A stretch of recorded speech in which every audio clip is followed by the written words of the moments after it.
pala, čia taip neveikia, čia viskas kitaip. Reikia uždirbti tiek, kad žmonos butikas generuojantis 30 000 per mėnesį nuostolio būtų tiesiog lengva pramoga, žinai. Tu darbę turėtum arba uždirbti, arba mokytis, earn or learn. Bet tas tikrasis verslumas tai yra įgimtas, mano nuomonė. Statistika pasižiūri, kokie atlyginimai Lietuvoje kai kuriuose kompanijose ir sakai, žinai, ką aš galbūt einu į darbo sutartį, nes, jums sakant, 100 000 nėra riba darbo sutarčiai. Bėda buvo ta, kad, žodžiu, niekas buvo nepamokęs nei investuoti, nei taupyti pinigų, tai visą tai, ką aš uždirbau, buvo tikrai didelis atlyginimas tuo metu. Aš nežinau, kur tie pinigai iškeliaudavo. Ir jeigu neturi žmogus, kuris pasakys, kad čia yra svarbu, čia nes nėra svarbu, tu gali deginti labai daug laiko. Tai... Ir dabar, jeigu galvoju, jeigu man reiktų dabar eiti dirbti pagal darbo sutartį, nežinau, kas būtų. Turbūt persikastume gerklę su vadovu, nes... Sveiki atvykę į dar vieną reportažą, kur keturiese susitinkam trečią kartą. Yra daug diskusijų, kurias turime dažniausiai dviese skirtingais junginiais, bet šiuo metu trečias epizodas, kai kalbam įvairiausiamis temomis, įvairiais klausimais, kuriuos jūs palikot mūsų komentaruose. Ir mintis tiesiog padiskutuoti iš 4 skirtingų požiūrių ir užkabinti tam tikras temas. Jeigu patinka, nepamirškit paspausti like ir subscribe, nes kanalas nuo to auga ir vis daugiau žmonių sutinka pamatyti tą investavimo pasaulį ir atidaryti tas duris. O mes, manau, šokam tiesiai į pirmus klausimus už žiūrovų, kurie yra užsilikę nuo kelių mėnesių atgal, nes mes vis dėlto paskutinį epizodą gan senai kepiam. Senokai. Jo, tai man rodos, nebus praeitais metais. Gerai. Pernai metais. Važiuojam į patį pirmą ir čia vėl, kas nori pradėti diskusiją, feel free, bet mintis yra klausimas iš žiūrovų, buvo samdomas darbas, kalbam apie privatų sektorių, versus samdomas darbas valstybinis sektorius versus savarankiška veikla / verslas. Ir jeigu mes norim padiskutuoti, tai klausimas kiekvieno pranašumai, trūkumai ir asmeninė patirtis kiekviename, jeigu tokių patirčių yra. Tai gal pradedam važiuoti. Apskritai, kas valstybinį darbą dirbo? Ne, nėra. Tu čia kėlė ranką? Ne, tai aš norėjau parodyti, kad gal kažkas, pakelkit ranką, bet nei vienas nepakėlė. Čia tas, žinai, kėlė ranką ir įsisunkė. Taip. Tai va, tai... Ne, neteko. Gerai, tai apie privatų, ar ne? Jo, bet man teko dirbti, sakykime, nedirbau pagal darbo sutartį, bet teko vystyti veiklą, kur buvo valstybinis darbas, ar ne, sakykime, žmonės dirbo, tai kaip jie jaučiasi, kaip valstybinį darbą dirbantis, labai jaučiasi stabiliai. Užtikrintumas toksai, nes atsisėdo į vieną kėdutę ir sėdi. 40 metų. 40 metų. Tai čia tiek toksai pastovumas, stabilumas, nenorėjimas nieko daryti. Man asmeniškai atrodo, kad yra tokia kategorija žmonių, kurios tenkina. Jie iš viso nori dirbti tik tai samdomą darbą ir nesvarbu, ar tai būtų valstybinė įstaiga, ar tai būtų privatus sektorius. Jie bijo iššūkių. Tiesiog, viskas. O norit linksmos statistikos? Šiaip iš kito podcast'o atsinešiau, tai kaip čia nepertikrinau skaičių, bet pasidalino ir buvau nustebęs. Dabar Lietuvoje turim kažkur, aš noriu sakyti, 1,4 gal milijono darbingų žmonių. Kiek žmonių iš šito 1,4 dirba valstybiniam sektoriuje? Pusė? Neįsivaizduoju. Pirštu. Tikrai mažiau negu Aleksandras sako, nes vis dėlto privat. 20%? Sakyčiau 30. Virš 300 000. Tai mane tai nustebino skaičiais bendrai paėmus, nes virš 300 000 žmonių, taip sakant, valstybiniam sektoriuje, kuris, biurokratinis aparatas mes tikriausiai galim pasakyti, kad didžiąją dalimi galėtų būti sumažintas ir kai kurie dalykai galėtų daug sklandžiau veikti, jeigu turėtume mažiau žmonių, bet, kiekiai, taip sakant, milžiniški. Ir kažkiek, žinai, tada pajudina tą vietą, kad mes neturim tos patirties valstybiniam sektoriui, čia gal reikėtų paieškoti iš tavo pusės, bet... Čia yra 21,42%. Tai kas penktas žmogus? Kas penktas? Ne, pala, tai tada aš kažką, ar nebus, kad mes mažesnį, ar nebus, kad dirbančių kiekis mažesnis, nes aš kai verčiau proporciškai, tai gaunasi, kad 4 žmonės gauna vieną valstybinį Tai kas žmogų. Penktas, ja, Tai man rodos tas ir jo. Taip, tai kas penktas, nu tai va, išsiskaičiuojam 1, 2, 3, 4. Tai kas background'e nori darbuotis, žinai, šitą vietą. Nu, bet gerai, valstybiniam tada patirties neturim, tai čia irgi diskusijoms, taip sakant, lyginamai mažai iš tos tiesioginės. Privatus versus savo individuali veikla, savo verslas ar kažkas tokio turi, man rodos, visi patirties. Tai ar visi darbo sutartys kažkurio etape turėję? Ja. Taip. Labai gilio jaunystėje, taip. Nu, tai palyginkim. Pliusai, minusai, kaip manot, nes daug žmonių pradeda tą tokį labai standartinį procesą. Žinai, pabaigiu mokyklą, universitetas, po universiteto ten gal 3-4 kursai jau paieškau ten tos, kaip čia, darbinės veiklos, bet galbūt nepilnų etatų. Tada įsidarbinu tenais, tada karjeros laipteliai ir tuom ir pasibaigė. Tai. Man tai atrodo, kad labai svarbi yra ta patirtis, ne iš karto šokti į verslą. Jeigu tu neturėjai iš aplinkos kažkokio pavyzdžio, kaip atrodo tas verslas, kaip atrodo jo valdymas ir niekad anksčiau nesidomėjai, tai yra naudinga nueiti ir dirbti samdomą darbą, priklauso nuo to, aišku, kaip tu savo laiką išnaudoji. Nes aš pamenu, kai dirbau, tai pasisėmiau labai daug patirties iš to darbo, iš to, kaip yra vykdoma veikla, nes dirbau tada kompanijoje, kuri su modeliais dirba. Žodžiu, mes siuntėm modelius į Kiniją, į Italiją, ta prasme, pagal kontraktus, modelių agentūrą tiesiog ir man teko valdyti, buvau projektų vadovė. Kompanija pati labai nedidelė, 2 žmonės, savininkas buvo užsienietis, bet tu matai, kaip vyksta procesai. Kaip yra čia sudėliojimas tas darbas prie kompiuterio, kaip ar ne, kokie yra planavimai, kaip ten vizų darimas, tu gauni labai daug įvairios patirties ir to pačio streso tam tikro, ir to pačio išmoksti adaptuotis įvairiose situacijose, tai, nu, man atrodo, kad reikalinga ir aš galvoju, aš neturėjau tos patirties, kad dirbčiau dideliai korporacijoje. Ir buvo mano toks didelis noras vienu momentu gyvenime dirbti ir pamatyti, kaip atrodo tas korporacijos gyvenimas iš vidaus, kur, kaip ir tu sakai, karjeros laipteliais, ar ne, ten po metų kyli, po metų dar kyli, pasirodai ir ne, parodai visą geriausią save, nes aš dirbau to įmonėje, kur, ta prasme, aš neturėjau net kur kilti, yra 2 žmonės, tai jeigu direktoriai išeina, aš galbūt ir būčiau direktorė, bet ir tai nežinia. Tai jo, ir čia galbūt tas, aš atsimenu, tuo metu mano darbo grafikas buvo nuo 10 iki 7 valandos, o aš keltis anksti, manau, kaip ir yra okei, aš visai mėgstu. Tai pamenu, galvojau, kad gaunasi, kad tu švaistai savo laiką, nes tu atsikeli ryte ir tau tik 10 į darbą ir tu 7 baigi, tai tu nebeturi vakarą, bet turi visą rytą. Tai aš pamenu, pradėjau tada sportuoti, tada atsirado, iki 10 aš dar nugyvenu dalį gyvenimo, atsikėlų 6 ir vakare dar atsimenu, turėdavau irgi papildomą darbą. Tik bėda buvo ta, kad, žodžiu, niekas buvo nepamokęs nei investuoti, nei taupyti pinigų, tai visą tai, ką aš uždirbau, buvo tikrai didelis atlyginimas tuo metu. Aš nežinau, kur tie pinigai iškeliaudavo. Aš iki dabar neturiu nuovokos, daiktam tikriausiai. Daiktam ten galbūt kažkokiem pasigerinimam ir panašiai, bet, ta prasme, tai tas buvo pirmas darbas, daug išmokė ir jo. Kas dar pasidalins patirtim? Man tai labai paprasta buvo, aš pagal specialybę įsidarbinau. Ir kadangi statybos inžinierija buvo, tai projektų vadovas, bitė specialiai statiniai, tai bokštai, stiebai ir panašiai. Pagrindinė idėja yra labai paprasta.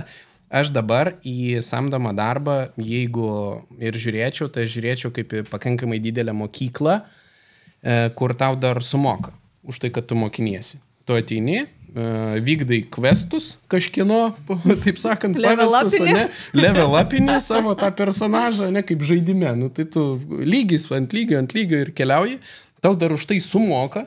Jeigu tu daini, kartais, žinai, pagal žaidimo prizmę, daini iki final boss, ir čia yra tavo boss tikriausiai, tai tu turi arba jį nuversti, kad toliau kiltum, arba tada sėdi tam pačiam lygyje pakankamai ilgai. Ir dauguma žmonių užsisėdi šiaip šitam lygyje. Tai mano patirtis tokia, kad aš daėjau iki tos vietos, kur, realiai, jeigu tu nori kažkur daugiau, tai tu turi arba darbovietę keisti, arba turi užimti savo vadovo pareigas, which is not possible. Tai šitoje vietoje keičiau darbovietę ir tada pasisekė iš didelės įmonės, kur ten, Lietuvos mastu yra virš 600 darbuotojų, man rodos, ir aš nukeliavau į mažą įmonę, kur buvo 3 darbuotojai. Ir gavosi, kad mes vystėm tą įmonėlę jau, irgi su Saulės parkai, su viskuo. Dabar jie ten išsivystė iki multimilijoninio verslo. Bet tada tu pamatai tą dinamiką, ant kiek visgi tas didelis aparatas, ta corporate job, kiek tu ten išmokai, tu ateini į tą mažą ir tu supranti, pala, čia taip neveikia, čia viskas kitaip. Ir tada tas samdomas darbas samdomam darbui nelygu, nes įmonė, kuri tik tai auganti ir vystosi, sprendimai kitokie, greitis yra absoliučiai kitoks, o tas didelė korporacija, tas corporate, tai tau moka už tai, kad nepakenktum. Iš principo ir dar padarytum savo darbą. Sniego gniūžtė jau įsukta, žinai. Sniego gniūžtė įsukta, reikia tiesiog palaikyti tą mechanizmą ir tu esi tas sraigtas, kuris palaika tą veikiantį mechanizmą, kad kažkas gyventų gerai. Mano patirtis iš labai senų laikų, nelabai ką ir prisimenu, tiesiog, žinai, Aleksandrai priminiai, aš dirbau viešojo maitinimo įmonėje, paprasčiausia padavėja ir barmenė ir galvoju, ir ko gero tai įtakojo po to, kad 25 metai viešojo maitinimo verslas. Vadinasi, taip ir buvo, kad kažko išmokau, ir Justinas sakei tą patį.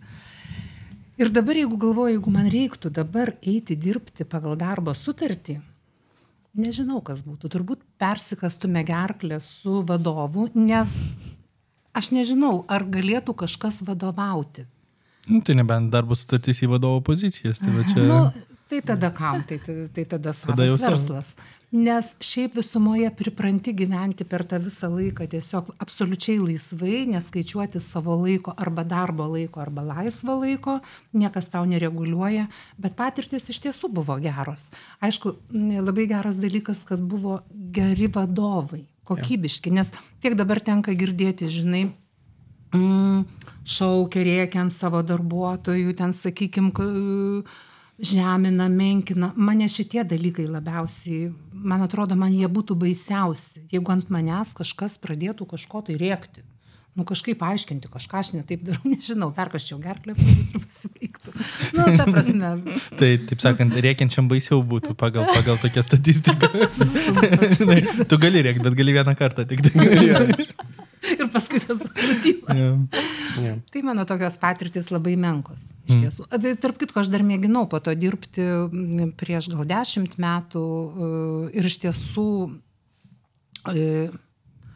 teko vadovauti tokiam visai nemažam kolektyvui ir jau buvau vadovas, bet tiesiog man buvo nesuprantama, kodėl aš turiu eiti nuo 8 iki 17 ir kodėl aš turiu dar turėti pietų pertrauką kažkokią ir man kažkas reguliuoja, kada aš turiu pavalgyti. Tiesiog aš padirbau 3 mėnesius, apsisukau ant kulniuko ir pasakiau ačiū, viso gero, tiesiog nebenoriu, ne mano čia. Tai tiek. Pas mane tai toks visai neblogas miksas, bet aš neturiu patirties mažose kompanijose. Aš iš karto iššokau gan didelę kompaniją, kur, kaip čia Anglijoje buvo tas, neskaitant visų vasaros, ten kažkokių veiklų arba kažkokių tokių individualių ten kelių dienų, žinai, per savaitę variacijų. Tai kai jau normalus darbas prasidėjo, tai pirmas buvo Asoso, tai čia drabužių e-commerce gigantas. Ir tenais buvo toks laiptukų kopimas, kas porą metų, taip sakant. Ir kažkurio momentu atsitrenkiau, jau mačiau, kad irgi per daug bagažo turi didelėje kompanijoje, nes tu vis daugiau ir daugiau žinai apie tą kompaniją. Tada peršokau į Amazoną ir irgi ten 5 metai ir irgi tas karjeros laipteliai. Tai pamatyti, kaip veikia didelė korporacija, man rodos, yra labai didelis pliusas. Bet tada tas, žinai, gaunasi du geriausius pliusus gali gauti pačioje pradžioje. Aš irgi, manau, pritariu, kad į verslą iš karto iššokti gali būti labai sudėtinga, ypač jeigu tu neturi kažkokios pagalbos iš šono, kad bent jau tą šiaurinę žvaigždę iškeltų, į kur tu turėtum judėti, nes gali judėti į visas pusės. Arba turi turėti nuojautą, tiesiog jau būti gimęs. Kartais ta nuojauta taip nuveda į šoną, kad kai kuriems tikrai pasiteisina, bet tu turi kažkurio momentu tą sąmoningą sprendimą, sakyti, kur jau čia nebeverta projektų, čia verta projektų, skaičiavimai. Daug tokių skirtingų įgūdžių turėti labai greitai. Ir jeigu neturi žmogaus, kuris pasakys, kad čia yra svarbu, čia nes nėra svarbu, tu gali deginti labai daug laiko. Tai man rodos 2 variantai. Jeigu tu gali praleisti labai mažoje kompanijoje, kas yra startuolis, kuris labai greitai auga, nes čia ir laipteliai šokinėjai, arba kitas variantas dideliai korporacijai, bet didelė korporacija, kur tu irgi matai, taip sakant, ne tik tai tą entry level darbą, kur tik pradėjai ir viskas. Tai didžiausias toks bagažas greitai gavimo savo.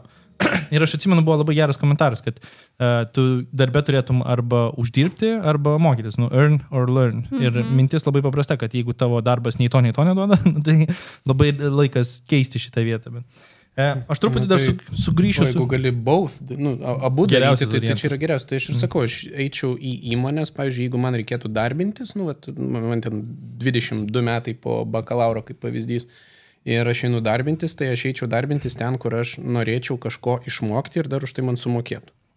Tai čia yra geriausias. Dažniausiai, kai tu neturi tų skilsų, tau tiesiog nemokės tiek, kad tu tenais džiaugtumės labai. Žinai, bet tu skilsus apmoko tada, kai tu juos standartiškai turi, arba kažkas, kas pasamdė labai lūkesčius, tu turi prastus, ir tu už mėnesį sužinosi apie tai.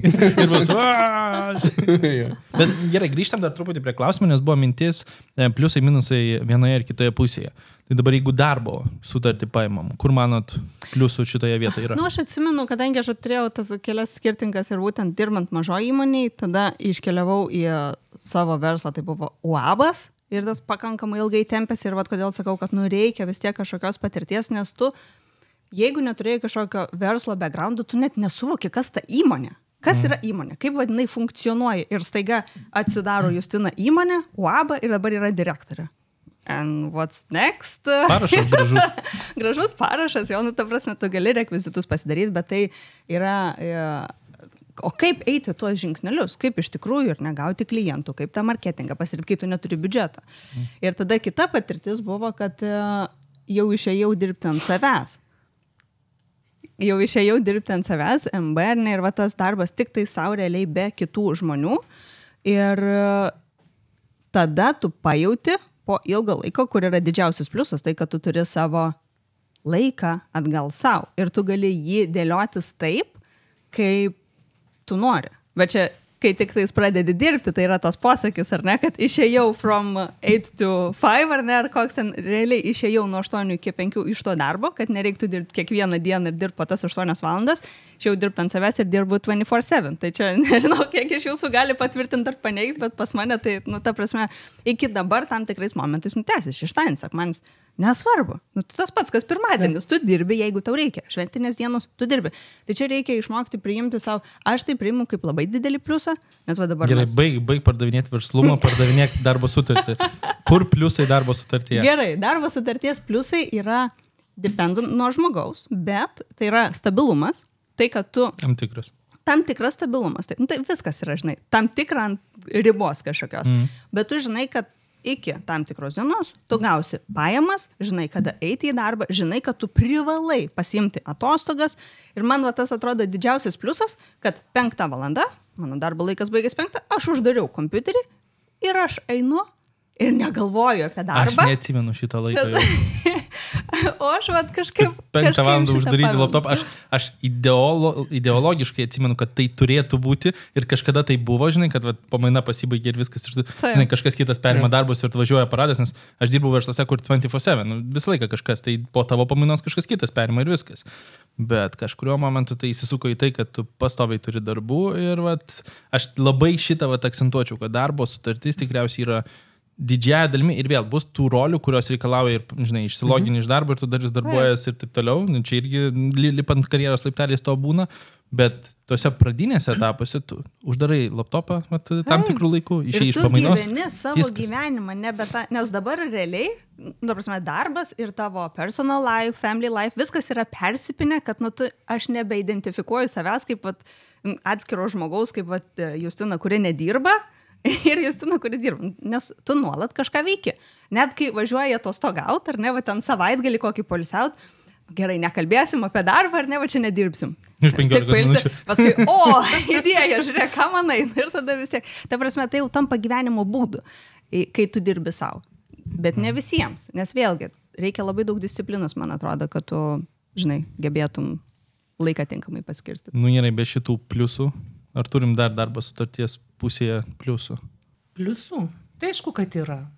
Jeigu žmogus, sakykime, visiškai neturi jokios verslumo gyslelės, absoliučiai tiesiog jam tai nepriimtina ir jisai dirba pagal darbo sutartį, jisai jaučiasi stabiliai, jisai gauna pastoviai darbo užmokestį, jisai turi socialinės garantijas jisai gali keliauti, atostogauti, jisai kažkiek tai pasitaupo pinigų, ten jeigu pasispaudžia, ir tai priklauso nuo pozicijos. Ir aš ne visai sutinku, kad 5 valandą uždaro duris ir pamiršta.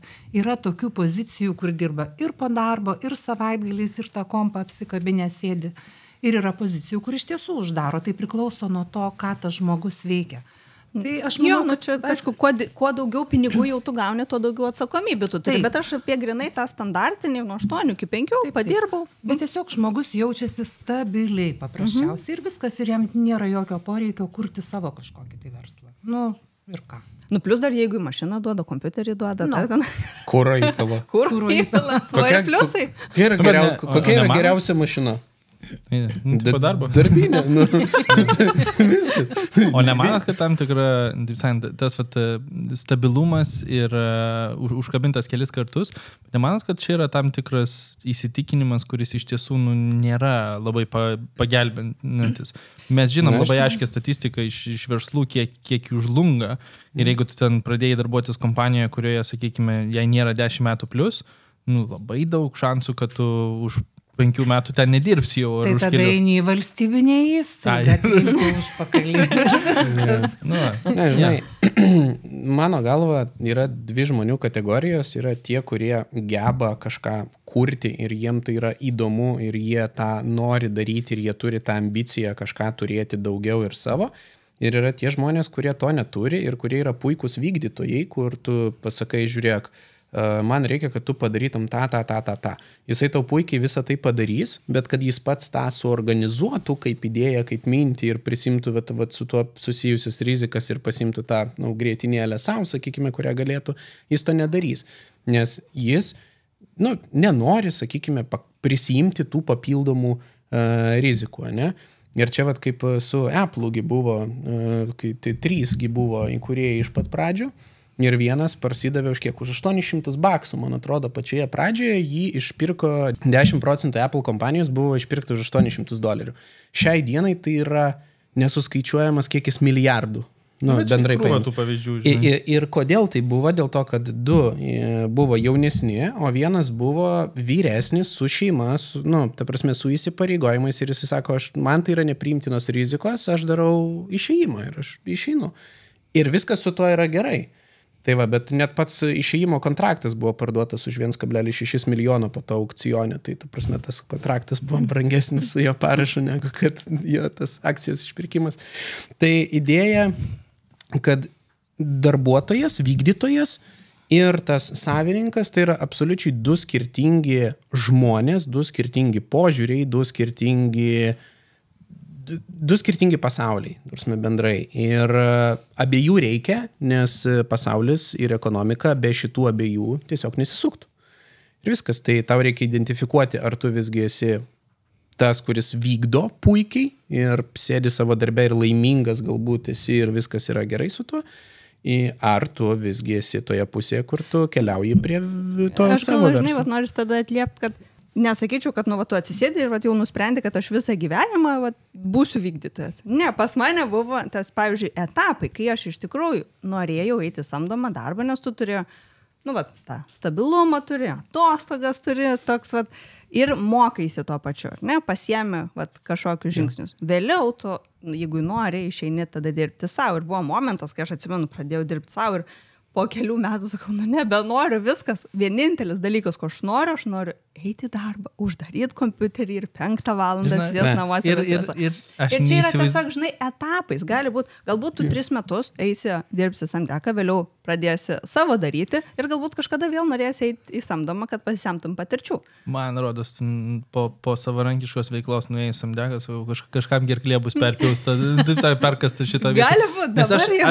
Aš laiks nuo laiko pagalvoju, kad kartais daknės, būna tam tikros savaitės ir galvoju, jau ant tiek, kad nesąmonė, kad galvoju, ką, galėčiau tiesiog ramiai 5 uždaryti lautom. Negalėtum. Rolės, į kurias tu taikai, pozicijas, tavo mąstysena, kaip tu vertės nori kurti daugiau, aš manau, kad čia yra jau pasirašai tai pusė. Nesugriauk mano svajonės. O O tu norėjai eiti samdomą darbą? Dar kol kas ne, bet žinai, Tuoj. Dar porą diskusijų ir gal. Čia, žinai, reikia uždirbti tiek, kad žmonos butikas generuojantis 30 000 per mėnesį nuostolio būtų tiesiog lengva pramoga, žinai. Bet žinok, aš kažkada čia sėdėjau, statistiką pasižiūri, kokie atlyginimai Lietuvoje kai kuriuose kompanijose ir sakai, žinai, ką aš galbūt einu į darbo sutartį, nes, taip sakant, 100 000 nėra riba darbo sutarčiai. Taip. Tai tu taip, na, aš iš karto paskaičiuoju, kiek mokesčiams sumoku ir kaip tai būtų optimalu per kokią mažąją bendryje arba, žinai, nu, taip, kad freelancinčių. Aš turiu tokių klientų, kurie kažkodėl klausia, kodėl jiems reikia deklaravus pajamas susimokėti papildomai. Ir mes tiesiog pasižiūrim, kad jų pajamos, kai kuri dalis jau yra apmokestinama 32%. Bet ir vis darbo užmokestis. Tai. Čia, žinai, kai tavo pajamos yra jauno verslo pirmų 3 metų apyvarta. Ir taip sėdė, eik verslaut. Tai va, kitas dalykas, kur aš labai daug pastebiu, kada žmonės pradeda nekęsti savo darbo. Tai kaip pavyzdžiui, tu esi labai geras specas kažkur tai ir tada tave pastato iš to specialisto, kur tu iš tikrųjų kaifuoji kažką tai darydamas, pastato į vadovo poziciją vadovauti komandai ir tu tada turi mokytis absoliučiai kitų dalykų, kurie tau nėra įdomus ir tu prarandi ir tą įdomumą savo darbui, plus papildomas atsakomybės, už kurias tave drožia. Ir tada gaunasi, kad žinai, atvažiavom ir tada žmogus keičia darbą, nors iš tikrųjų jisai galėjo tiesiog likti pačioj pozicijai ir būtų laimingas dar 70 metų tikriausiai toj pačioj darbovietėj. Tai darbovietė susifakapino šitoj vietoj ir dar žmogui padarė meškos paslaugą, o ten pagal pajamas, kiek jisai gavo daugiau, ten irgi 20%. Aš dar vieną pridėčiau vis tiek į darbo sutartį, kad tai yra tikriausiai vienas greičiausių būdų išmokti pagrindus apie bet kokį verslą. Yeah. Vis tiek procedūros, kaip dalykai daromi, kaip planuojami biudžetai. Gal pirmam lygyje tu to neišmoksi, bet jeigu į mažą verslą ateini, tikėtina, kad tu 10 kėdžių užimi. Tai reiškia išmoksti ir to po truputį. Truputį savo edukacijos, į ką labiau patinka judėti. Gal tau labai sudomins, nežinau, buhalterija, gal tau labai sudomins marketingas, gal labai sudomins pardavimai. Čia gal vadovavimas, kai yra kaip tik tas ugnelė užsižiebė, kad man patinka su žmonėms spręsti problemas, o kitas sako, aš tik į laptopą noriu žiūrėti ir noriu neturėti nei vieno žmogaus savo akiratyje, žinai. Ir tas pradžia išbandymas daug skirtingų sferų, man atrodo, yra labai naudingas, kad tu ir pats išsiaiškini, ko tu nori ir tam tikrus procedūras išmoksti, kaip ir ką daryti. Tai jo. Tai va. Gerai, o dėl valstybinio, tai nežinau, kiek esu girdėjęs, kad tai yra tas, jeigu nori turėti, žinai, darbo vietoje savo šlepetės ir kavos puodelį, ir žinoti, kada tiksliai pas tave yra ta kavos pertrauka, plus tu gauni kiekvieną mėnesį tą, žinai, dalyką. Uabo savininkas teoriškai irgi, žinai, gali šlepetės kavos puodelis. Justinas kažkur čia kavos puodelis irgi sėdi, žinai. Neįpareigojančiai. Ir lova tada šalia prie to stalo. Čia tokie 7 gal kavos puodeliai. Gerai. Truputį jau užkabino, manau, didžiąją dalį šitos temos. Yra dar vienas klausimas, kuris, manau, lyginamai susijęs apie verslumą.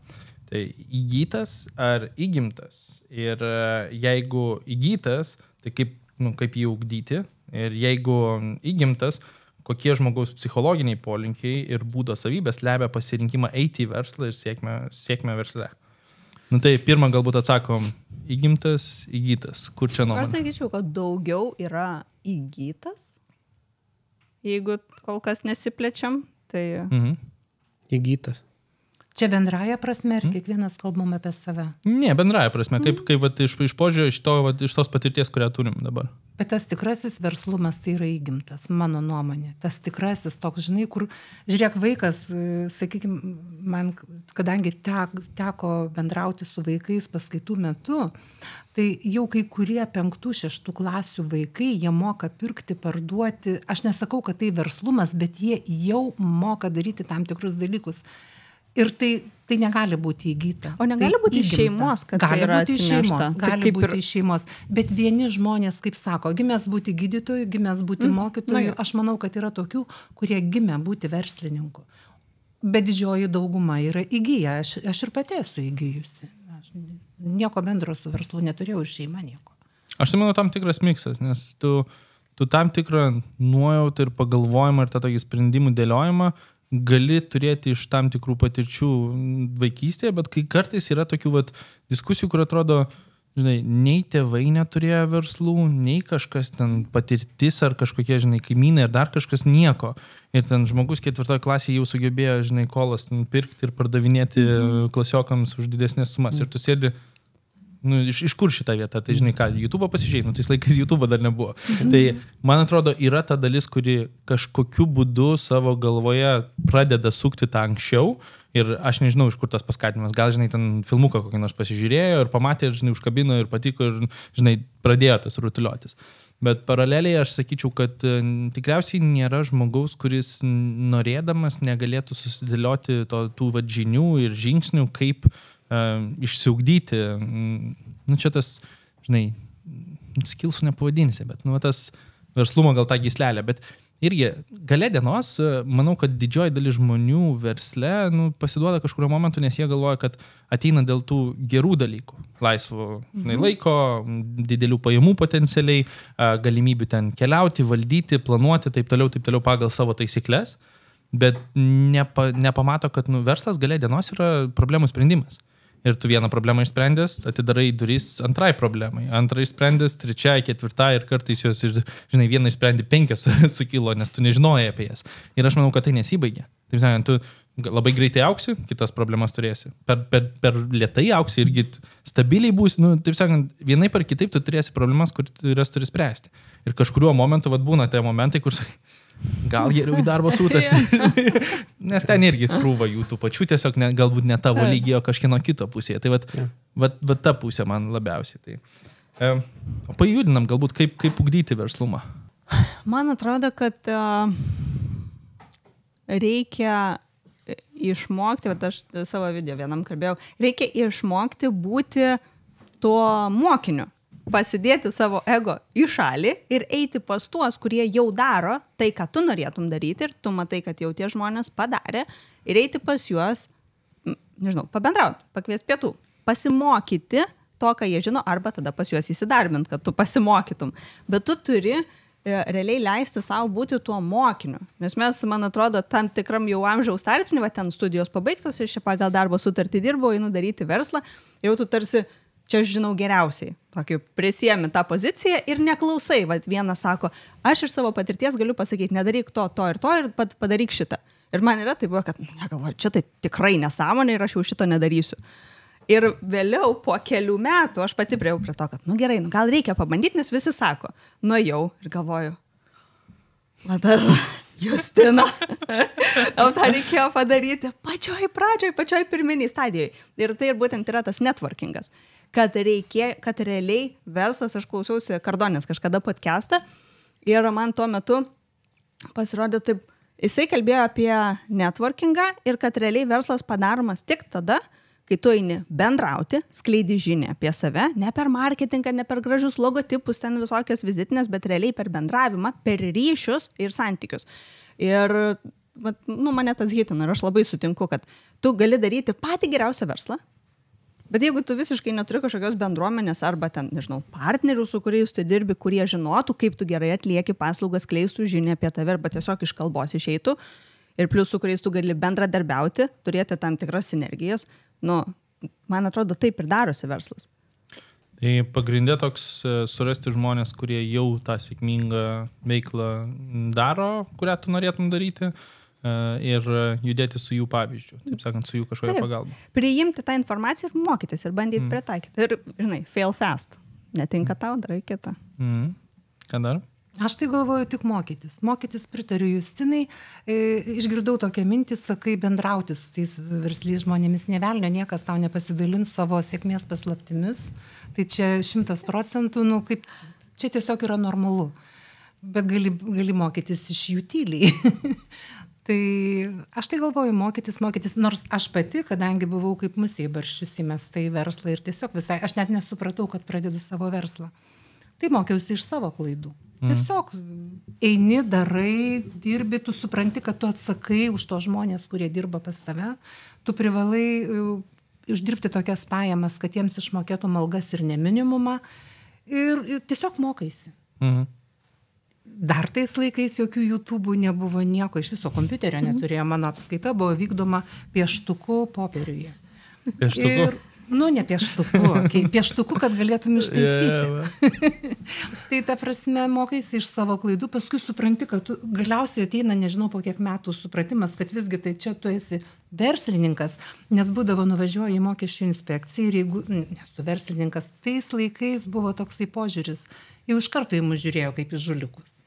Tikrai, po to kažkiek pasikeitė. Dabar mes atvirkščiai žiūrim.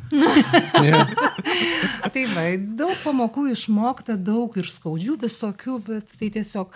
O dabar jau, jeigu jaunam žmogui aš sakyčiau, tai sakyti taip pat lygiai, mokytis ir nebijoti suklysti galų gale. Nemanau, kad bet kuris verslininkas nebuvo suklydęs bent vieną kartą. 100 kartų. Tai va. Tai čia... Brangus eksperimentai. Ką darysi?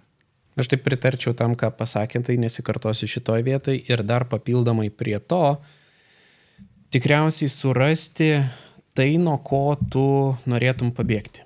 Tai yra savo skaudulį, kuris tu kiekvieną rytą atsikeli ir tu žinai, nuo kur tau skauda ir tu ten nenori būti. Tai vat ir kiekviena sėkmės istorija, dažniausiai verslo, ten apskritai sporte, praktiškai visur, bet kur, jeigu pasižiūrėt, tai tie žmonės buvo prieėję tam tikrą vietą, dugną dažniausiai, kur sako, viskas, aš nebegaliu. Ir tyrimais yra įrodyta, kad, reiškia, kai tu bėgi nuo kažko, tavo netgi fizinis kūnas, tai yra didesnė jėga, negu kad kai tu bėgi užkabinės, ten morką savo, iš priekio tą skanėstą.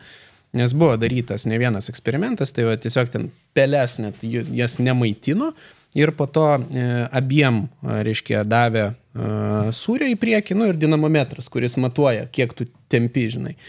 Ir tos pelės, kuriam davė sūrio kvapą iš priekio, tempė apie 30-40% mažiau negu tos, kuriams davė katino kvapą iš nugaros. Ta prasme, ir tai yra labai paprastas dalykas, kai tu bėgi nuo kažko ir tai yra po to ir based on that, po to buvo daryti su žmonėm tie tyrimai, tai remiantis tuo, kai tu nuo kažko bėgi ir kažko nori labai pasiekti, tai tu surasi būdų mokytis, tu surasi būdų, kaip prieiti prie tam tikrų žmonių, tu pradėsi ieškoti sprendimų, nes tu nenorėsi būti ten, kur tu nenori būti. Arba tada susitaikai, taip sakant, ir gyvenimas gyvenimėlis. Tai va, bet man atrodo, kad tai, ką jos pasakė, plus pridėti savo tą skaudulį, nuo kurio tu norėtum pabėgti. Man tai, netrodo, kad būtinas skaudulys, bet tuo pačiu tu galėtum truputį paversti jį tavo pardaviminiu momentu, nes didžiąją dalimi verslas yra kažkokios problemos sprendimas. Vieną ar kitą mes sprendžiam dideliam arba mažam kiekiu žmonių ar kitų verslų ir taip toliau, ir taip toliau. Tai jeigu tu turi skaudulį, labai tikėtina, kad tu ne vienintelis iš 9 milijardų žmonių, yra jų daugiau. Tai tada tu esi labai gerai, tu turi tos amunicijos, kas per problemą, kaip ją išgryninti, kur tavo skaudulys, kaip parduoti, kur emocija paslėpta, kas per sprendimas galėtų būti. Jeigu tu tą problemą gali išspręsti savo, tu staiga turi labai aišku produktą ar prekę ar paslaugą šioje vietoje tam išgyveninimui. Tai aš nebūtinai galbūt sakyčiau, ieškoti ten, kas pas tave labai labai blogai, nes yra tų situacijų, kur... Tiesiog ateina.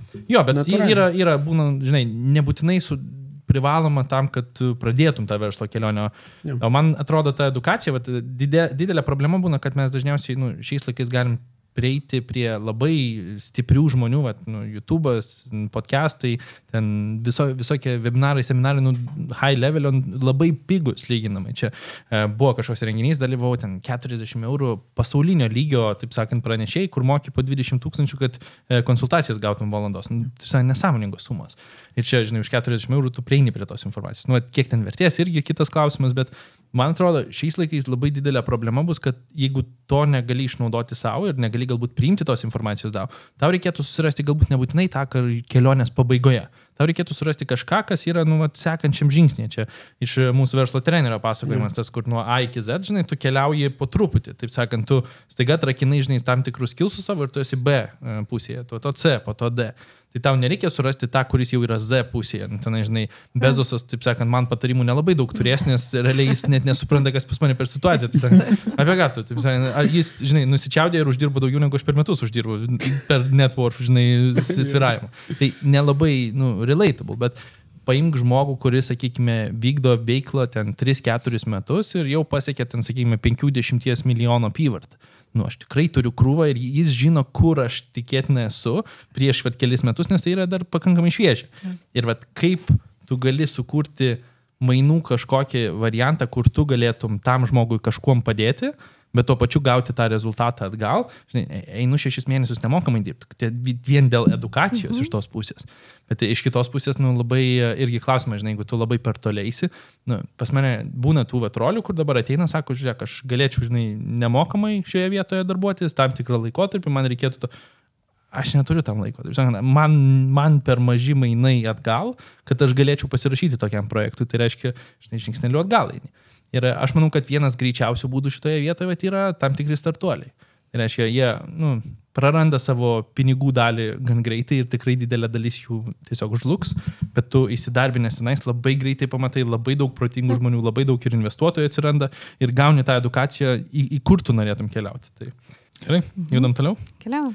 No. Turim tokį labiau asmeniškesnį klausimą galbūt. Kaip kiekvienas iš jūsų planuoja didesnius pirkinius, remontus ir taip toliau? Tai iš finansų pusės. Gerai. Aleksandrai. Ne, jeigu taip pasižiūrėt, aš, pavyzdžiui, visą laiką turiu telefonuose notesus ir jeigu man kyla kažkokia mintis, kad aš noriu tam tikro dalyko, nebūtinai tai yra kažkoks didelis pirkinys, bet... Namo. Pusė namo. Ta prasme, tai gali būti net ir tikrai nedideli dalykai, bet aš juos susirašau pirmiausia į notesus ir jau tada vėliau žiūriu, ar man kyla mintis, ar man tikrai reikia to daikto. Jeigu jis, tarkim, nežinau, kainuoja daugiau negu 100 eurų, aš juos turiu, žodžiu, sąrašiukį ir tikrinuosi, testuojuosi, ar man jie yra reikalingi, ar man jų reikia. O... tarkim, nusprendai, kad reikia. Tarkim, nusprendžiau, kad reikia, tai aš tada visi tikriausiai praleidžiu pakankamai ilgai, kol susirandu geriausią kainą, būtinai, kad būtų akcija ir tada perku tą dalyką. Tai... bet gerai, paimkim, kad ta kaina yra, žinai, ten 30 000, pavyzdžiui. Nesutaupysi per mėnesį. Žinai, negali tiesiog paimti ir atsidėti iš savo dabartinio srauto, žinai, vieną mėnesį, 2 mėnesius. Tau reikia vis tiek kažkaip pasidėlioti planą, kad ilgiau užtruks. Kaip šitoje vietoje dėliojasi tada planas? Man atrodo, paprasčiausias variantas tai yra turėti atskirą sąskaitą ir išsiskaičiuoti, kiek tau per mėnesį nuo tavo realiai dabar gaunamų pajamų, kiek tu išleidi, tu šitus dalykus jau žinai, tu žinai, kad tu nenori atidėti investavimo, yra tam tikri non-negotiables tavo išlaidos tos arba atsidėjimas savo ir žiūri, kiek tau lieka, ar kiek tu gali pasispausti, kad tu atsidėtum ir pasiektum tą savo, tarkim, tuos pačius 30 000, per kiek laiko tu pasieksi kiekvieną mėnesį atidėdamas. Ir viskas, ir dedi į atskirą sąskaitą. Viskas, man atrodo, į tą sąskaitą, kur tu nematai.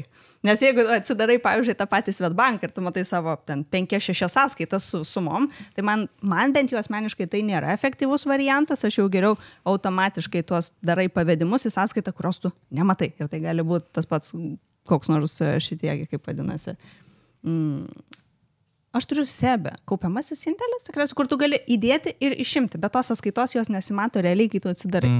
Ir viskas yra tada. Bet čia yra atskiras bankas, gali čia, žinai, paršiukas. Jo, gali būti tai tas pats. Bet ką galima sugalvoti, bet tiesiog, kad pinigų nematai. Svedė, šitas yra galimybė nuimti tas sąskaitų balansus. Ta prasme jo, ir tu tiesiog matai savo einamoji, tai kiek yra pinigų, ir tiek ir yra pinigų, žinai. Viskas. Man kaip tik neveiktų toksai užsirašymas, nes aš tada kiekvieną kartą matydama užrašytą, aš pagalvočiau, kad aš turbūt jo noriu. Aš kitaip savo galvoje, sakykime, noriu kažko ir žiūrėk po savaitės. Gal pamiršiu. Ir pamirštu. Ir iš tiesų, žiūrėk, po savaitės tu jau galvoji, kad tu visai nebenori. Gal tu prisijung prie nautų ištrinkelis. Nes supranti, tai kas tau kiekvieną kartą primena, tu atsiverti, bateliai, ten tie, žinai, tikrai tai ko gero, aš jų labai noriu, jeigu net užsirašiau. Tai ir atvirkščiai veikia būtent, jeigu aš kažkam renku pinigus, Tai man kaip tik labai patinka matyti, kaip toje sąskaitoje didėja ta suma. Aš kaifuoju dėl to. Okay. Tai, sakykime, mes turbūt kiekvienas esam skirtingas žmogus ir man veikia visiškai atvirkščiai. Ir va tom ir fainai pasikalbėti, kad iš tikrųjų žiūri, kad kiek žmonių, tiek ir skirtingų būdų ir tikrai nėra taip, kad kalbamės ir visiems tinka vieno būdas. Ne, reikia išsigryninti, kas iš tikrųjų tau veiksminga, nes čia yra psichologiškai kas veikia. Aš kažkada, žinai, kaip darydavau. Piniginėje laikydavau lapelį su užrašu, ką aš norėčiau nusipirkti. Buvo toksai momentas. Nes jeigu kažkur nuvažiuosiu, nes būsiu pamiršusi, žinai. Ir tikrai, čia buvo gal nežinau, prieš kokius 8-7 metus panašiai, viskas, mečiau šitą įprotį ir jokių. Ta prasme, ir dažniausiai atsiverti piniginėje tą lapelį, kai jau grįžti į namus, nublemba, mačiau visai faina. Bet reiškia, aš jo iš tiesų nebenoriu. Jeigu aš apie jį nepagalvojau tuo metu, apie tą kažkokį pirkinį, kai aš jį mačiau kažkur išvažiavusi. Tai nežinau, man veikia būtent šitaip, tik tai galvoje. O jeigu ten, pavyzdžiui, nežinau, mašinai arba kažkam, ką žinot, kad vis tiek atsinaujinsit kažkurio momentu, tada pagal planą atskira sąskaita. Atskira sąskaita ir žinai, ir tu kaifuoji, kai supranti, didėja darbiškai. Man investicijos, man tiesiog pinigai sėdintis bankė mane. Nu, tai ne tai, kad bankė. Ta prasme, pas mane banko sąskaitoje daugiau 50 eurų niekados nerasi. Jie bent su menkais kapsiukais įdė. Geras. Tavo? Jau matau, tu du sąrašį ištrinti nautus tam tikrus, žinai, o be to, žinai, panaikinti didelius pirkinius, vienas iš variantų. Nu, pažiūrėk, gal pamirš Justina visai. Noriu kažko. Tai va.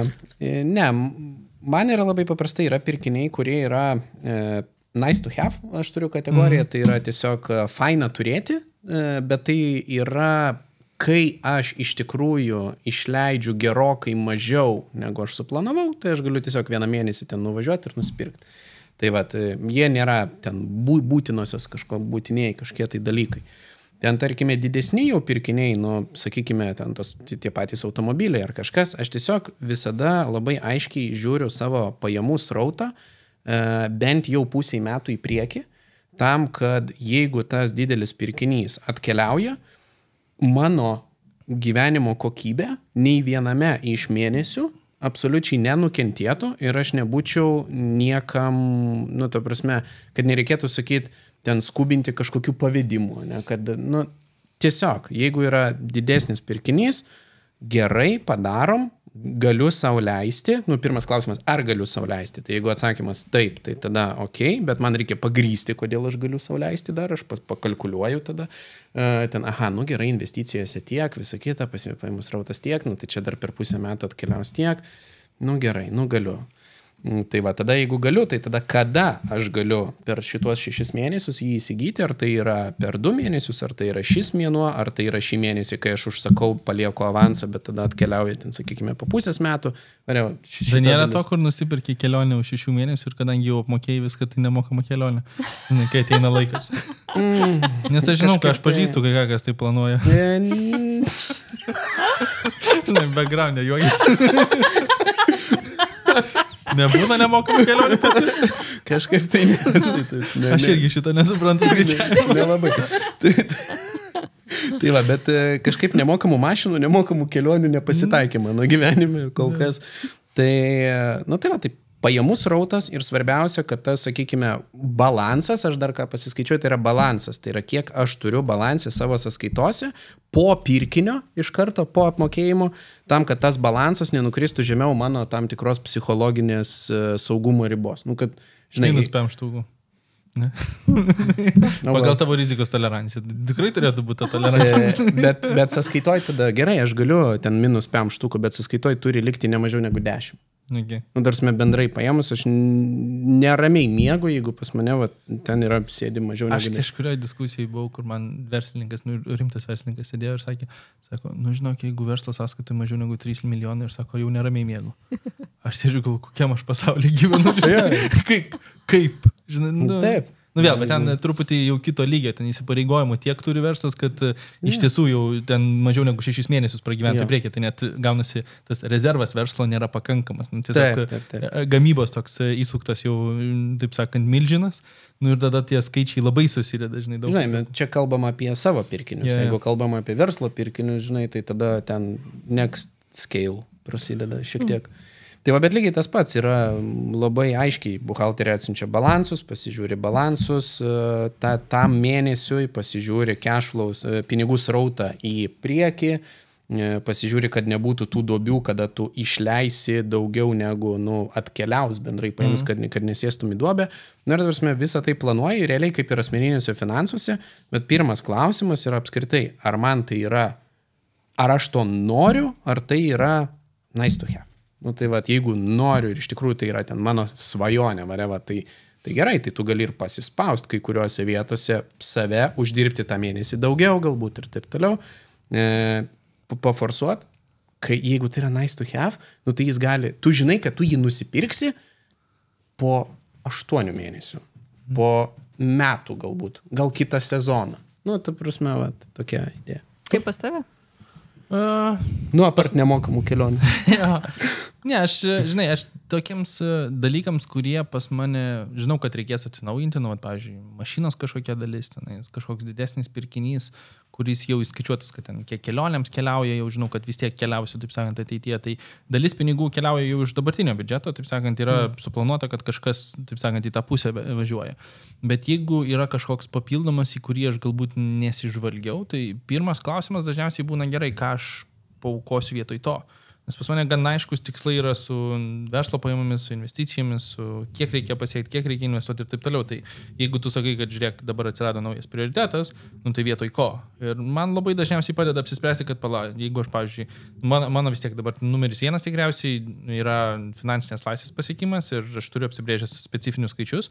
Ir tada man yra klausimas, jeigu aš noriu papildomai atsidėti iš dabartinių pajamų, tai reiškia, arba aš sakau, kad aš dirbsiu dar papildomai ten kelis metus, kad tą tikslą nutolinti, arba aš turiu uždirbti gerokai daugiau. Ir tada dažniausiai niekada nebūna situacijos, kad aš sakysiu, žinai ką, vis dėlto savo norų dirbsiu dar ir kelius metus papildomai, už tai, kad ten kažką atsinaujinčiau iš savo pusės. Realybėje tie visi pirkiniai labai retų atveju būna, kad reikia. Tai vis tiek yra noriu, tai man iš to noriu sąrašo dažniausiai būna lapelis. Atsirado ir iš piniginės tą lapelį netyčia išmečiau. Tai tą pasvėrus dažniausiai aš per tą keliauju. Jeigu labai jau atsiranda, tada ir būna, kuris čia prioritetas yra mažesnis. Gal, žinai, jeigu kelionėms tu leidi specifinę sumą, gal leisi mažesnį. Jeigu tu tenais kažkam kitam leidai didelę sumą, galbūt leisi truputį mažiau. Žinai. Iš kurios vietos, žinai, iš kur tu atimsi tą pusę. Nes kad tiesiog iš nieko sukursi, tai reiškia, tu pats nežinai, iš kur atkeliausi ir dažniausiai tiesiog įkas tau kažkurio momentu, nes tu ne pagal poreikius kažkurį laikotarpį gyvenai ir nepasiskaičiavai. Jo. Tai geras labai pointas, kad iš tikrųjų, žinai, tu gali arba laukti ten kelis mėnesius, kol tu susitaupysi tos pinigus ir juos atsidėsi, arba gali susirasti kažkokį side hustle, arba tiesiog pasididinti savo pajamas galbūt su ekstra darbu, kad tu jau galėtum kitą mėnesį nusipirkti, įsigyti tą dalyką. Žinai, kad tie pinigai, tos ekstra pajamos tam 30 000 sekantį mėnesį, čia toks geras side hustle, žinai. Neprisirišau prieš tos sumos, bet ta prasme. Tai... Gerai, bet žinai, rytojus tau nėra garantuotas. Iš kitos pusės irgi. Ir jeigu tu visą laiką, žinai, taip prioritetai, taip, viskas okei. Bet, žinai, aš tai kartais paskaičiuoju, gerai, kiek aš turėčiau papildomai dirbti ir dažniausiai tas, pirkinys mano, jisai realiai nesudaro daugiau negu ten pusmečio, įtakos bendrai tam, tai why not leisti šiandien galbūt savo.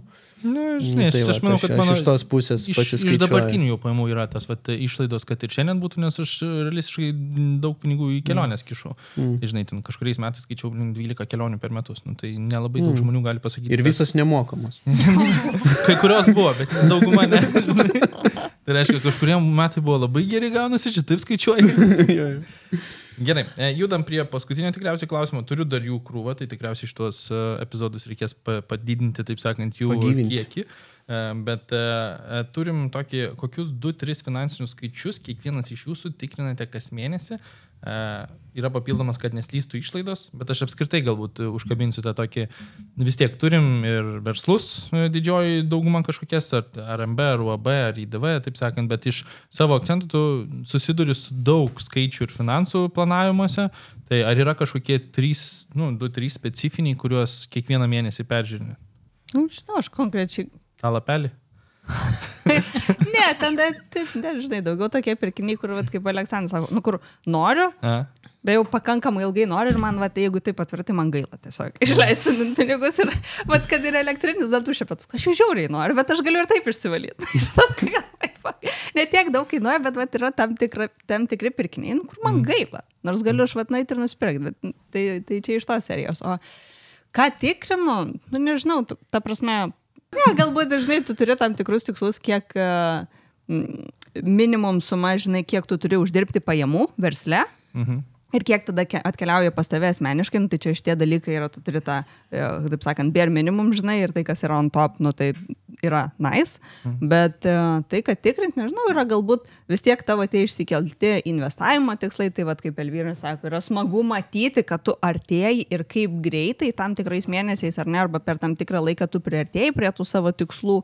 Tai man, pavyzdžiui, padeda ir tas pats snowballas sekti, nes ten jau tu matai tą gražią vėliavėlę tokią, kad jau tu artėjai prie savo tikslų, žodžiu. Snowballas čia toks net worth trackeris gaunasi, kad jis tiesiog skaičiuoja. Net worth trackeris, bet tu gali išsikelti savo tikslą kažkokį, ar ne, ten aš, pavyzdžiui, su reitais, kur turiu $100 pasyvių pajamų per mėnesį, bet realiai, tai per metus man tikslas yra sugeneruoti ten 1200. Tada palei mėnesį išeina po 100. Ir labai smagu yra tada pildyti tą sąskaitą ir matyti, kaip tie skaičiai didėja. Kad kažkoks konkretus skaičius būtų kiekvieną mėnesį, tai aš tokio neturiu, kad sekčiau. Elvyra? Neseku jokių skaičių. Yeah. Tarp kitko, netgi savo įmonės, kai dabar registravausi SVS netikruoju to PVM mokėtojų, tai tik dabar susiskaičiavau, kiek per šitus 4 mėnesius kokios pajamos. Nebuvo ups? Kaip? Nebuvo ups virš kem 5? Ne, nebuvo virš kem 5, bet tiesiog kažkaip neseku. Aš net nežinau, neapkraunu savo galvos, aš tiesiog einu savo liniją, darau tai, ką darau visada. Ja. Ir kažkaip ten, žinai, tikrinti, žiūrėti.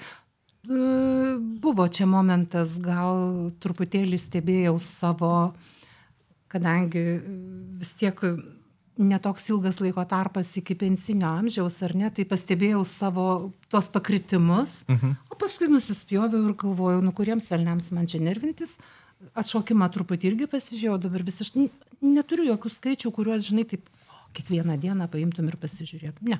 Čia psichas, tu? Ką darysi? Tai aš čia gal jo irgi užpsichavęs būsiu, bet yra dalykų, kur aš tikrinu... Aleksandrai, 2-3. Dalykų, ne 20-30. Kuriuos aš tikrinu kiekvieną dieną. Tai 2-3 per mėnesį. Gerai, tai yra kiekvieną dieną. Ne per mėnesį. Kiekvieną dieną tai yra banko sąskaitų likučiai. Literaliai, visi. Portfeliai, visi. Kiekvieną dieną. Kur fokusas, ten ir rezultatai. Gali toliau dalintis. Kiekvieną dieną kelis kartus per dieną. Ačiū, Justina. Jinai mato, kaip aš tą darau. Tai va, nes... Bet gerai, jeigu veikla nebūtų susijusi, nes vis tiek epizodų daug kepam šitoje vietoje, žinai, kiekvieną dieną tikriausiai, didžiąją dalimi savaitėje dažniausiai filmuoji kažkokius epizodus. Jeigu to nebūtų, ar dar vis tą patį, taip sakant, dėliotum? Kadangi pas mane aktyvūs portfeliai, visi, yra vienas toks, kur tu įmeti, bet jisai vis tiek prie bendro, žinai, prie bendrų skaičiukų. Tai aš tikrinu kiekvieną dieną, nes man tai yra svarbu. Aš atsidarau ryte sąskaitas, žinai, pasižiūriu, nepakankamai ir einu dirbti. O būna, kad nors atsidarai, žinai, pakankamai ir neįdirbti? Esu taip... Čia kur tas, žinai, anekdotas, radau piniginę ant žemės, yra tai pakėliau buvę. Per mažai. Yra tai buvę, bet tai buvo po NT pardavimo. Tiesiog atsikeli, pasižiūri, tai gerai, žinai. NT įkrito sandoris, žinai, šiandien galiu nedirbti, žinai, 100 000 įkrito, žinai, liuks. 5-0 zonai, sakykime, žinai, dylas, tai 5-0 zonai yra tavo sąskaitoj. 24 valandų pertrauka. That's fine, galiu nedirbti, žinai, kelias dienas, viskas gerai, pailsėsiu. Visa kita, ta prasme, kai tik tu įdarbini tuos pinigus ir taip toliau, tu atsidarai, tu pamatai savo tikslus, vėlgi, kuriuos tu turi ilgojo laikotarpį lygiai taip pat kaip ir tu. Aš snowbolę užsistatęs pas save lygiai tos pačius tikslus ir aš matau, kad Aleksandrui pahalinti liko X metų. All right, žinai, atsidarom, kiekvieną dieną pasižiūriu, nepakankamai. Go, žinai, dar daug atsikeli, metų lygo. žinai, literaliai. Aš lovai kartais būna, aš atsikeliu, žinai, realiai jie apačioje jau ten renkasi šeimyną, ten pusryčia. Aš pasižiūriu į sąskaitas, nepakankamai, žinai, ir einu dirbti. Ir man tai yra kol kas geriausias motivatorius paskutinius 5 metus. Nu, aš šitoje vietoje gal taip paprasčiau žiūriu, bet to pačiu ir seku. Pas mane yra vis tiek net worth trackeris tikriausiai tas, nu, tas pas snowballo efektas, bet aš truputį kitaip skaičiuoju, nes ne visos sistemos gali būti prijungtos. Yeah. Tai pas mane tiesiog paprasčiausia Excelio lentelė, žinai, kas per verslai, kiek pinigų šiuo metu ir aš mėnesio pradžioje susivedu, žinai, kaip šeimos biudžetą pasižiūrėti, ar net worth, žinai, kur jis sviruoja ir į kurią pusę. Vėl, nei aš ten kažkaip panikuoju, kad jis ten kartais, žinai, rodo -50, +50 per mėnesį, nu, tas sviravimas, kaip sumos didėja, labai greitai pasimato. Per dieną. Bet man tiesiog toks yra labiau užkabinimas, kad, nu, tu matai tą fokusą ir tu matai, kad trajektorija dar vis išlieka ta pati, kad man nereikia kažkaip labai reaguoti. Nu ir kitas, aš versle, man vis tiek, aš susidėlioju ne savo mažosiam bendrijom, bet UABas. Pagrindinis, kadangi pagrindinė veikla, tai aš UABę kiekvieną mėnesį stabiliai žiūriu, iš kur, žinai, pinigai įkrito, kur pinigai iškeliavo ir kas bendrai yra pelningumas to mėnesio. Ir čia pat, žinau, kad buhalterė gali atsiųsti, bet dažniausiai vis tiek truputį tas vėluojant informacija, kada pinigai krito, kada sąskaitas išrašai priklauso, kaip modelis vedamas, visa kita. Aš iš savo pusės tiesiog žinau, kur sumos turėjo suvaikščioti, kiek jos turėjo kurioje vietoje būti, kiek mano tas mėnesis ten be PVM skaičiavimų, be jokių kažkokių papildomų kabliukų, tiesiog tas grynasis pelningumas šio mėnesio. Taip, nu ir mėnesis sekantis. Nu ir man labai padėjo praeitų metų, ten buvo toks, suvedė vienus skaičius ir aš taip, kažkaip netaip atrodo šitie skaičiai, žinai, ir suradom, kad automatizuota sistema vienas pajamas pagavo kaip išlaidas. Okay. Tipo, invoices pačius ir aš taip sėdžiu, sakau. Mano Excelio lentelė, sako, mano Excelio lentelė, sako, kad mes daugiau uždirbam ir sako, jo, teisingai, jūs daugiau uždirbate. Kaip gražu, kad ne VMI už metų man tai pasakė, žinai, su tam tikrom baudelėm. Tai vėl, aš neargumentuočiau, kad čia, žinai, privaloma, neprivaloma, bet versle, aš manau, jeigu tu esi tas atsakingas savo pusėje, kad žinai, kad tu uždar už skirtingus žmonės ir, žinai, prasideda jau ta veikla rimtesnė, nu, man atrodo, tas toks pulsas tikrinimas, kad tu turi pakankamai rezervose, kad tu apskritai supranti tas, nu, sumas vaikščiančias, atrodo kaip ir reikalingas. O iš investavimo, nu tai vėl tu galėjai į kitų detalių, žinai, kiek ten kiekvieną mėnesį, kiekvieną savaitę investavai, atsidėjai ir taip toliau. Bet aš dažniausiai tą turiu metinį planavimą, žinau, kiek per metus noriu atsidėti ir aš tiesiog per metus žiūriu, kiek aš turiu per mėnesį ir čia jau automatizuoti procesai, kad tiesiog keliauja ir viskas. Kad kiekvieną dieną aš dar man atrodo, žinai, aš tikriausiai nuprotėčiau, galvočiau, žinai, tipo, neatsimenu net prieš 3 dienas ką pusryčiams valgiau, o čia žiūrėt, žinai, portfelį kiekvieną, kas. Tai aš taip žiūriu kiekvieną dieną, nes atsimeni, kas vakar buvo. Instagram story, žinai. Tai, ką valgiau pusryčiams. Gerai, smagu buvo pabendrauti, smagu buvo atkeliauti tokį epizodą. Susitiksim su jumis tikriausiai greičiau negu po paskutinės pauzės, tai dar šiais metais. Ir nepamirškit, kad jeigu domina kažkas, ką norėtumėt, kad mes aptartume, nes vis dėlto nuomonės tikrai skirtingos, tai brūkštelkite komentarą, nepamirškit paspausti like ir subscribe. Ir žinoma, visų portfeliai, visų kontaktai, su visais galite pabendrauti, visi kanalus turim, visas nuorodas sumesim apačioje. Su jumis atsisveikiname iki kito karto. Iki.